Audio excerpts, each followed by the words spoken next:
화제가 된 이슈를 짚어보는 시간 이슈앤스토리입니다. 최영일 시사평론가 손수호 변호사와 함께 이야기 나누겠습니다. 어서 오세요. 안녕하세요. 반갑습니다. 네.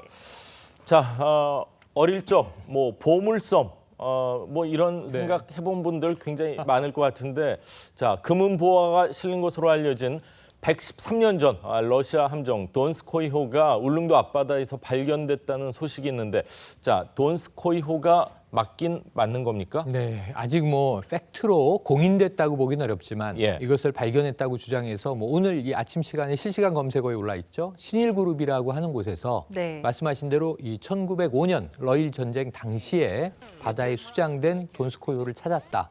그리고 짧은 영상을 공개했어요. 그러면서 거기에는 돈스코이라는 배 이름이 선명하게 적혀 있어서 확실하다. 이렇게 지금 저게 주장을 400m 했고요. 아래에 있는 맞습니다. 울릉도 앞바다에 그죠? 있는 그 배라는 거죠, 네네. 돈스코이호요. 그런데 뭐 예. 돈스코이는 이게 러시아 이름인데 예. 드미트리 돈스코이라고 해서 14세기에 러시아 건국의 아버지를 불리는 사람의 이름을 딴 이게 철갑선입니다. 순양함이고요. 이게 군함이죠. 그래서 그 이름이 붙어 있는 건데 어쨌든 신일그룹은 네. 확실하다 주장을 하고 있고 18일, 19일 사이에 발표하겠다. 오늘 아니면 내일 발표할 예정으로 지금 다들 지켜보고 있는 그런 상황이 됐습니다. 네. 예. 자, 보물선으로 불리는데 뭐 일본에서 이 그 침몰을 시켰다, 뭐 이런 얘기도 있고, 아, 네. 예. 일본 해군의 공격을 받고 침몰을 당했는데 이 네. 승무원이 일부러 가라앉힌 다음에 포로가 됐다 이런 얘기가 나오거든요. 이게 그러면은 예. 일부러 예. 주기 싫은, 뺏기기 싫은 뭔가가 그렇죠. 있다 이렇게 해석을 할 수도 있겠네요. 그러니까 군함이고요. 아까 말씀드린 대로 발트 함대 소속의 철갑 순양함이고요. 그리고 이제 러일 전쟁 당시에 울릉도 해안을 지나는데 일본 함선들의 공격을 받습니다. 포위가 돼요. 예. 그럼 이제 포로가 될 것이냐, 뭐 아니면 여기서 정말 익사할 것이냐, 뭔가 결전을 할 것이냐 결정을 해야 되는데 이 선장이 함장이 스스로 자침이라고 합니다. 네. 침몰시켜라 이렇게 명령을 하고 선원들은 구조선을 태워서 대피시켰다는 거예요. 당시 이 선원들이 일부 울릉도에 와서 예. 울릉도 주민들에게 금화가 실려 있다라고 예. 이야기를 했다는 뭐 말이 안 통하니까 전설 같은 손짓발짓으로 네. 80년대까지도 이 이야기가 전해져 내려왔다고 해요. 예. 그런데 이제 그렇다면 왜 스스로 침몰시켰겠는가? 둘 중에 하나죠. 군함이니까 뭔가 군사적인 대단한 기밀이 있었을 네. 수 있다. 예. 전쟁 중에 적군에게 뺏겨서는 안 될 기밀. 두 번째는 뭐냐면 여기에 어마어마한 금괴와 금화가 실려 있었다는 이야기가 네. 있는 거예요. 이것을 일본군에게 뺏기면 재산이 이제 적군에게 유출되는 거죠. 어찌 보면 전쟁에 악용되겠죠. 그래서 그런 것 때문에 스스로 침몰을 결정했다라고 하는 이제 지휘관의 결정이 나와 있고 예. 이것은 러시아 역사에는 정설로 돼 있기는 해요. 아, 그래요. 문제는 이게 정말 돈스코이인지 하고 예. 얼마의 재산 혹은 어떤 담겨 있는 국가 건지. 기밀이 있었을까가 네. 비밀입니다. 네. 그렇군요. 이런 상황을 실제로 이 목격한 울릉도 주민들이 최근까지도 이 생존해 있었다면서요? 지금 전해지기로는 80년대까지 생존해 있었다라고 예. 하는 이야기가 있는데요. 실제로 본 주민이었다는 거죠.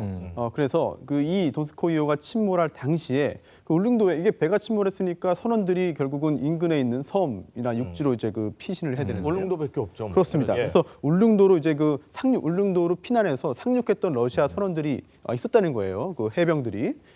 그래서 올라와서 뭐 말은 안 통하니까 예. 손짓 발짓을 하면서 이제 배에 금괴가 있다는 것을 알려줬다. 뭐 이런 네. 이야기가 울릉도에 있고요. 어떻게 알려줬을까요? 말은 안 네. 통했을 것 같은데.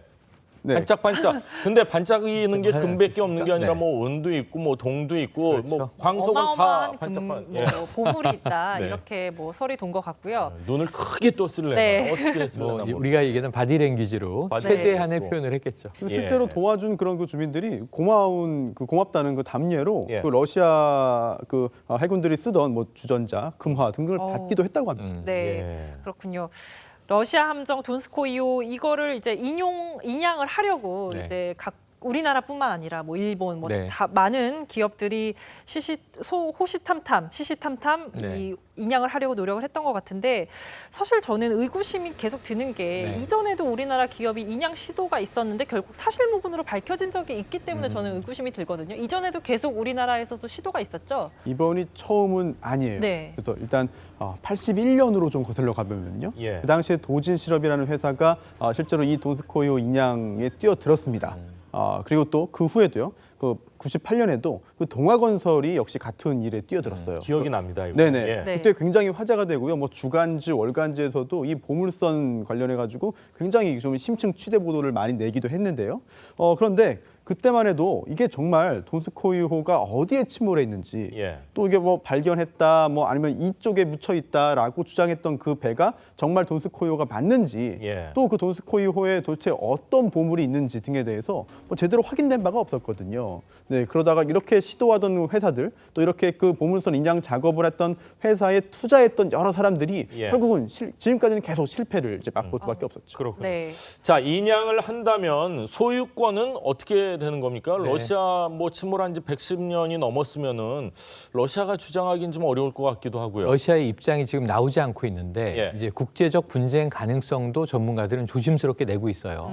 우선 1차적으로는 자, 주인 없는 보물을 해저에서 찾았다. 예. 그럼 이것은 국가의 일부를 우리가 이제 로또 맞아도 국가에 세금 내지 않습니까? 그렇죠. 거의 똑같습니다. 그러니까 20% 정도를 국가에 내고 예. 80%는 발견자가 갖는 룰이 지금 국내법에는 이제 명시되어 있는 유일한 거예요.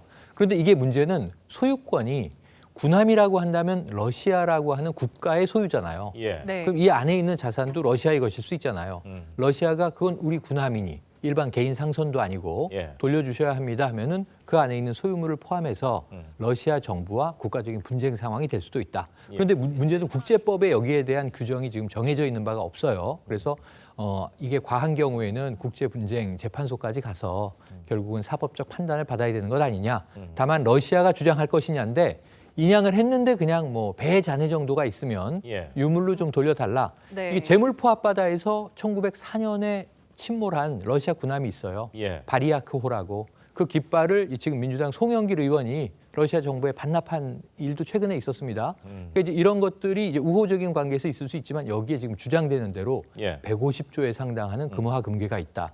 그럼 이건 제가 보기엔 치열하게 법적 다툼이 그거는 벌어질 그 네. 거예요. 만약 돈이 그렇게 나오면은 우호 이런 네. 말은 싹 빠지겠죠. 그렇죠. 이거는 내 거야 싸움이 그렇죠. 되는데 근데 예. 이게 저는요 150조에 오늘 많은 국민들이 막 이렇게 기대감을 가지고 있는데 예. 지금까지 세계에서 이 보물선 탐사하는 이 사냥꾼들이 많아요.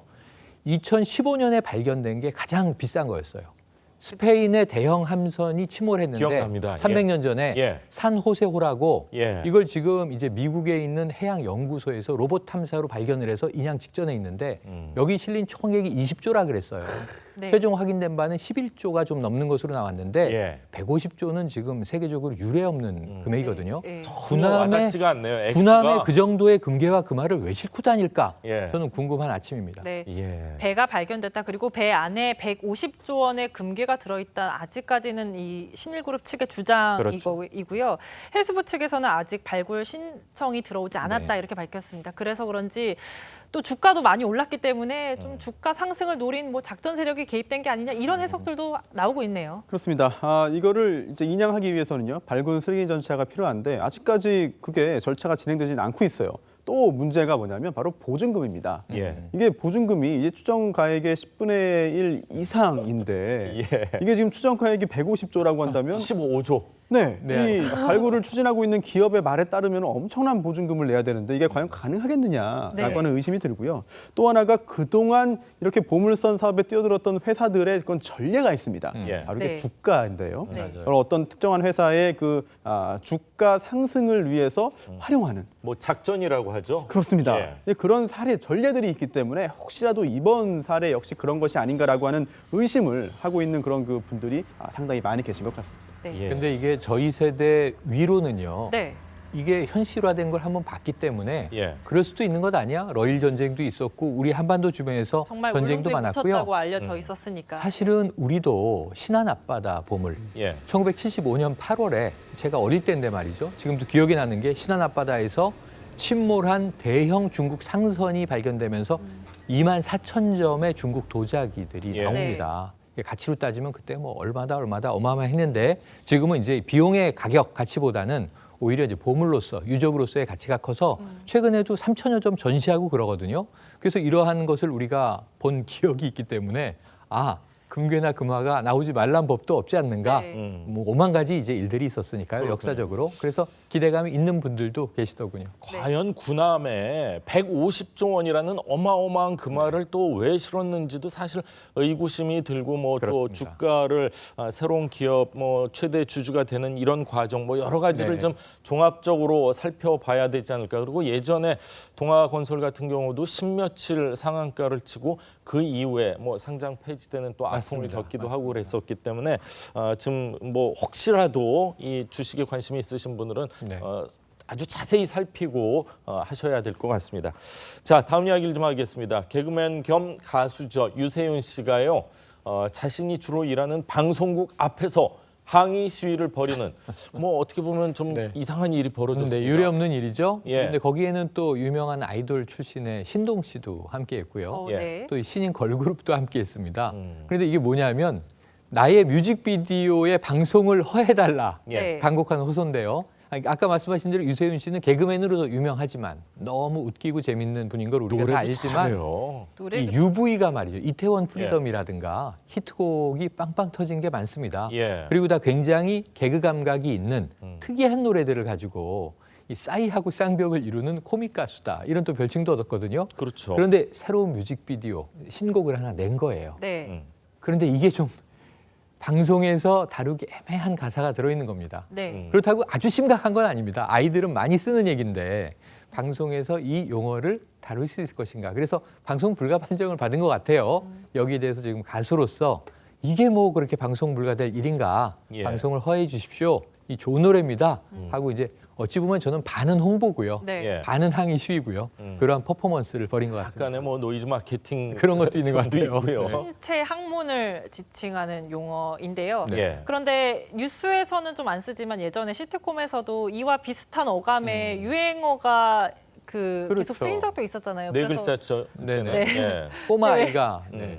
그렇죠. 왜 시트콤에서는 잘 쓰였는데 왜 지금 네. 와서는 또 안 되는지, 그리고 그거는 되고 이 단어는 안 되는지 좀 저속한 표현이라는 기준이 좀 모호하다는 생각도 듭니다. 사실 법적으로 그 규정하고 있는 그런 그 용어 중에 그 추상적인 그 부분이 있는 용어가 많이 있습니다. 뭐 예. 저속도 그렇고요. 뭐 음란도 그렇겠죠. 네. 네. 네, 결국 그 시대 사회상이 반영되어서 정의를 할 수밖에 없는 부분인데요.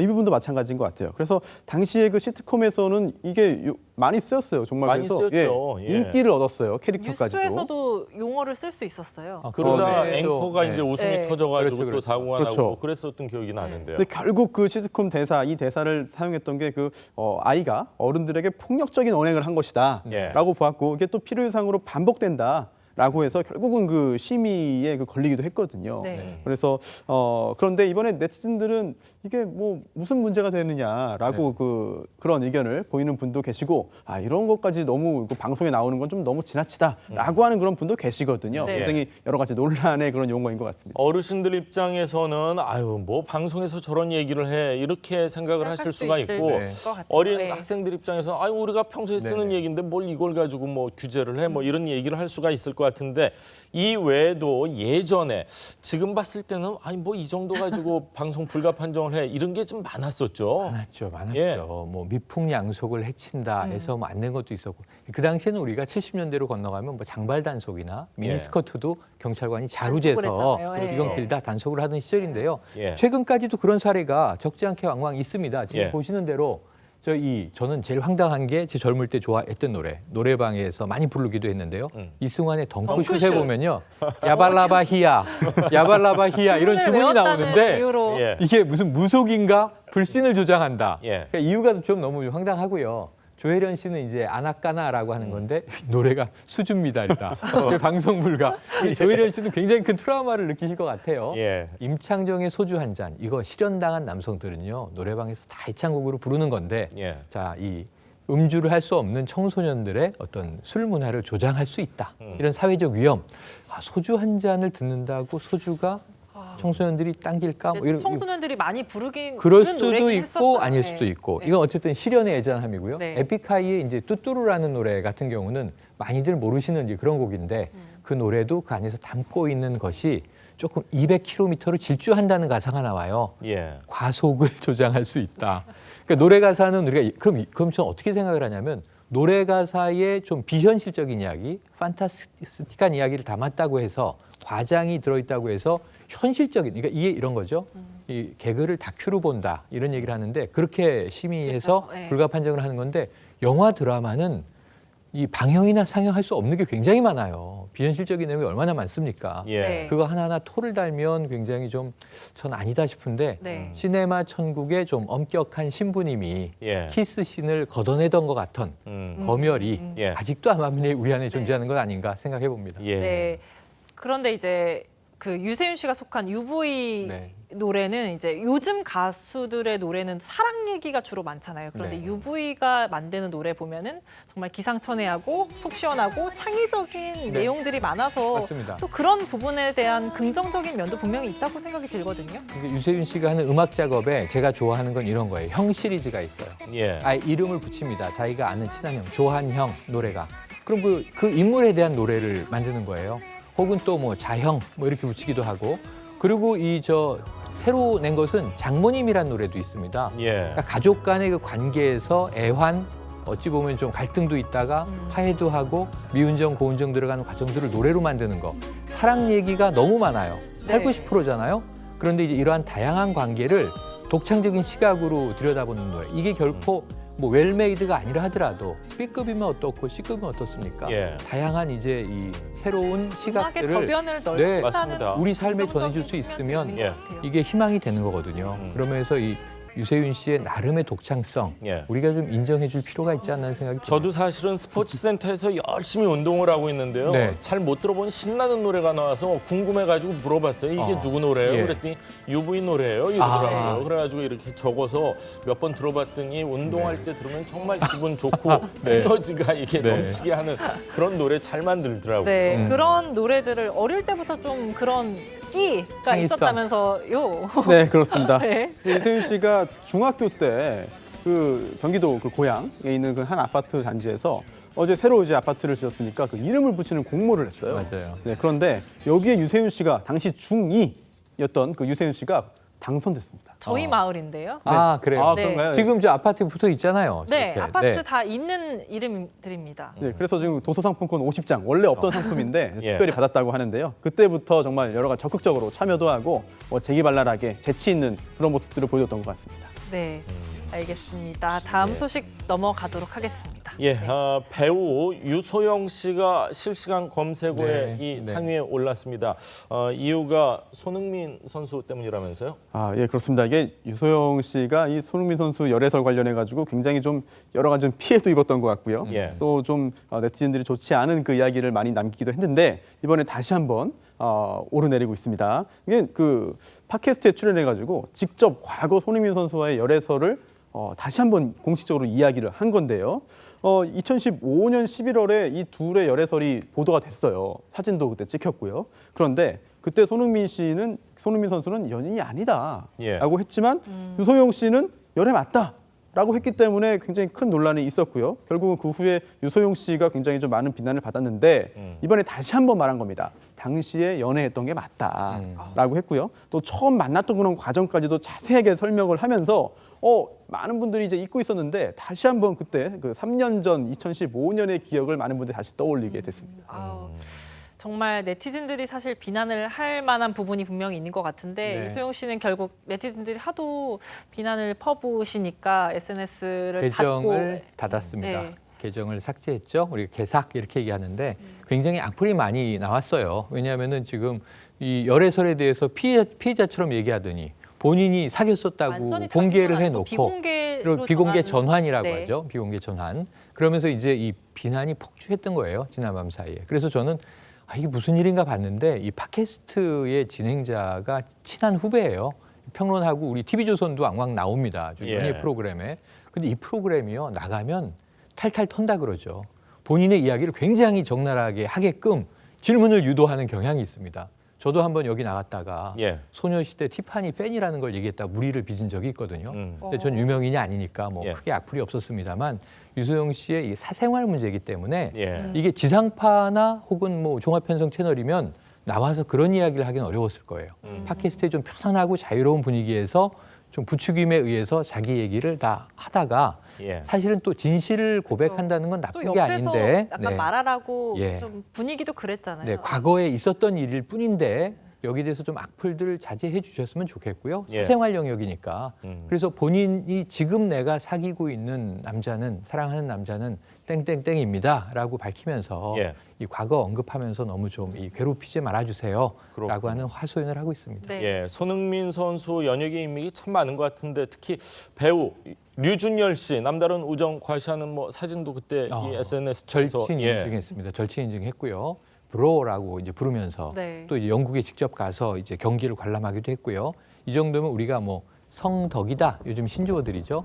덕후 내가 당신의 마니아 팬인데 정말 광팬이다. 이러한 것들을 많이 이야기하는데 팬의 관계를 넘어서 상당히 좀 절친 친구인 것을 인증을 했는데 네. 예. 손흥민 씨의 인맥이 상당히 넓습니다. 음. 그래서 예, 네. 또래 연예인들은 굉장히 많이 알고 지내는 그런 마당발이더라고요. 아니 손흥민 선수는 특히 남자 스타들과 진짜 친분이 많은 것 같아요. 뭐 여자 스타들보다요. 진짜. 그렇습니다. 네. 지금 화면도 지금 나오고 있는데요. 굉장히 많은 연예인들이 이제 손흥민 선수와 함께 사진을 찍어서 SNS에 올리고 있는데요. 뭐 이제 전 동방신기였던 그 김준수 씨라든지 그리고 또 배우 류상욱 씨도 있고요. 또 배우 이지훈 씨도 네, 함께 사진을 찍었는데요. 뭐 이들 외에도 굉장히 많은 그런 연예인들이 그 손흥민 선수와 함께 그 친분을 좀 나누고 있는 것으로 지금 보이고 있습니다. 네. 그렇군요. 자, 가수 로이킴 손흥민 선수와 만남을 또 SNS에 자랑하기도 네. 했습니다. 빨간색 이 유니폼을 입었는데 손흥민 선수의 이름이 박혀 있는 유니폼을 입고 네. 내가 진짜 성덕이다. 그러니까 누가 더 가깝나 지금 연예인들끼리 경쟁을 하는 모습이 보여지거든요. 자, 저기 이제 보면 이제 이 HM 썬 이렇게 써 있지만 또 이제 응원할 때는요. 네. 손흥민의 이제 영국 팬들이 썬이라고 부르기도 합니다. 네, 그래서 굉장히 이제 이 직접 경기장까지 가는 정도의 이 광팬임을 과시했는데 또 이 손흥민 선수의 연예인 인맥을 넘어서서 네. 인맥을 과시하는 정치인도 있어요. 아니 정치인도 네. 있더라고요. 최문순 강원도지사가 음.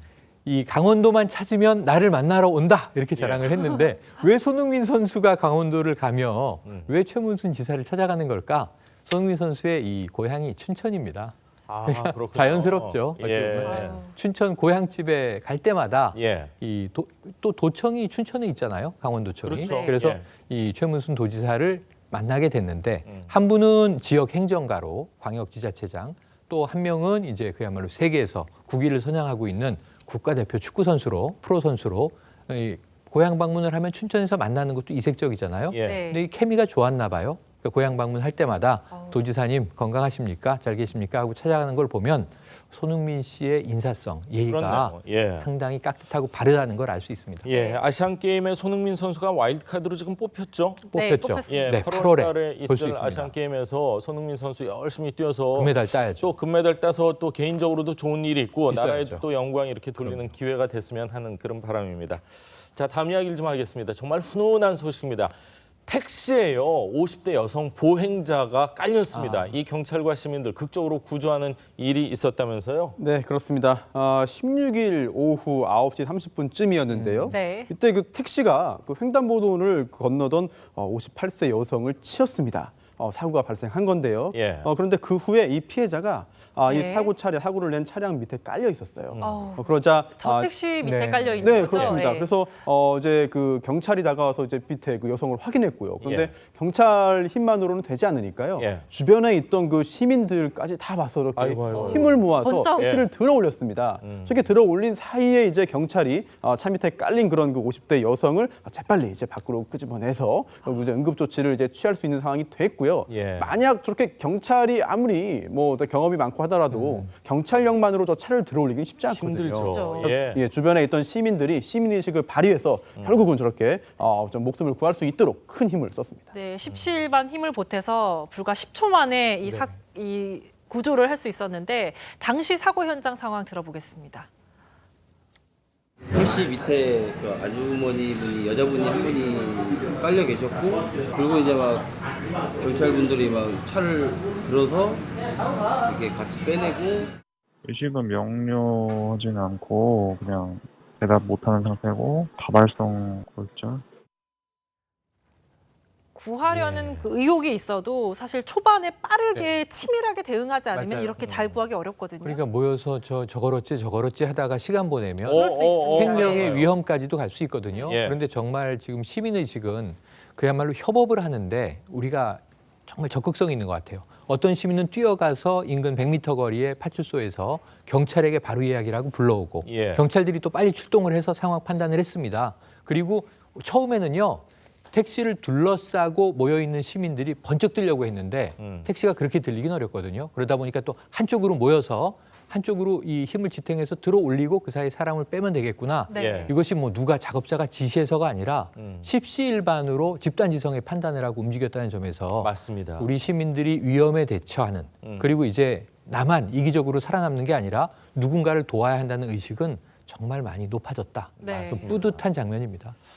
저도 사실은 차를 한번 옮겨본 적이 있어요. 2002년 월드컵 당시에 불법 주차돼 있는 차를 시민들이 이렇게 혼자요? 아니 혼자가 아니라 뭐 그때도 뭐 열대 명이죠. 예. 불법 주차돼 있는 차를 옮겨서 이제 꺼내는. 거기서 같이 응원을 했던 기억이 나는데 저거는 정말 목숨을 구한 거 아닙니까? 네. 정말 시민 의식 대단한 것 같습니다. 박수를 보내드리고 싶습니다. 자 오늘 두 분 말씀은 여기까지 듣겠습니다. 감사합니다. 고맙습니다. 고맙습니다.